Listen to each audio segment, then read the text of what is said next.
Good morning. Happy Tuesday. I'm just hanging out here with Richard, formerly known as Baby Kitty. Hope you guys had a great weekend and a great Monday. Our exciting adventure was we got takeout food on Friday, so that's, I guess, exciting. About as exciting as it gets anymore. And just hung out at the house and took walks, played games, did chores, did lots of cleaning. Got my daughter drive-through Dunkin' coffee today because she got up before noon.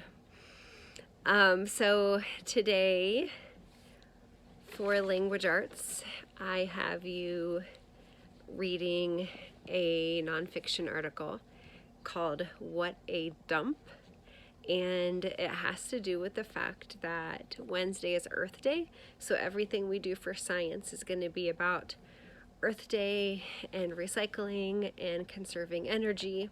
So I thought we could practice our reading and writing skills on the same topic. And so what I'm going to have you focus and think about today as you're reading that article and answering those questions are two different kinds of questions that you may get after reading nonfiction. And one kind of question are explicit questions. And that just means that the answer is stated directly in the text. So it could be a question about a definition of a word where you can literally go back to the text and put your finger on the answer and find it in the text. Those are usually pretty easy because if you're not sure about the answer, you can just go back to the text and find exactly where it said that fact or that question. The other kind of question, they are called implicit questions. And those are a little bit harder because for an implicit question, you're going to find clues to the answer in the text, of course, but it's not going to be something you can put your finger on. You're not going to find the exact answer in the text. You're going to have to make an inference. You're going to have to figure out, based on clues, what the answer to that question might be.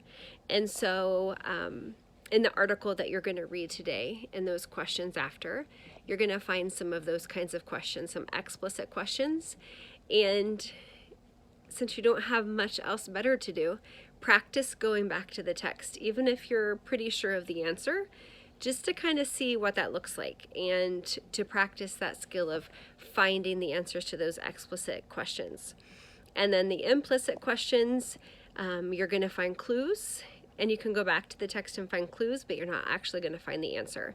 So you're going to use what's up here and the clues from the text, make an inference for those kind of implicit questions. So that's the plan for LA today. I have a choice board ready for you. Instead of writing column, I have a grammar column because one day this week, I think it's Thursday, rather than focusing on reading, you're going to focus on writing. And so since you're already going to be doing some writing, I changed up your choice board a little bit. And we're going to focus on verbs, especially those verbs of being, helping verbs, linking verbs, those verbs that don't sound like action verbs, which I mentioned last week when we were doing that grammar escape room. I have some IXL skills for you. I have some just for fun activities.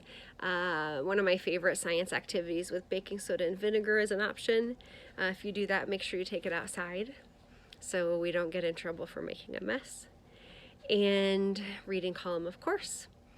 I am super excited about Zoom on Wednesday. I'm going to try something new. I have made a Kahoot with pictures that I took of you guys working throughout the school year. And I have made questions based on those pictures, like what were we learning, what were we studying, what was the activity. And so if I can figure out the technology piece when we log into Zoom on Wednesday, I'm planning to give you the code to join that Kahoot and then show you the questions and the pictures on my screen for you to answer on your screen. So we'll see how it goes. it may be a hot mess and we may have to have plan B, but it was fun making the questions and looking back at those pictures and just thinking about how much I wish we were back in that room doing similar things now. So I hope to see you on Wednesday at 1. I will obviously remind you during tomorrow's video and give you the link and the password. So Richard and I are gonna go do another load of laundry, maybe take another walk, maybe play a game with my daughter when she's done doing her craft. So you guys have a great Tuesday. Be sure to check your It's Learning messages and respond to me, please, and ask me for help if you need it. Make it a great day, and I will see you back on here tomorrow. Bye.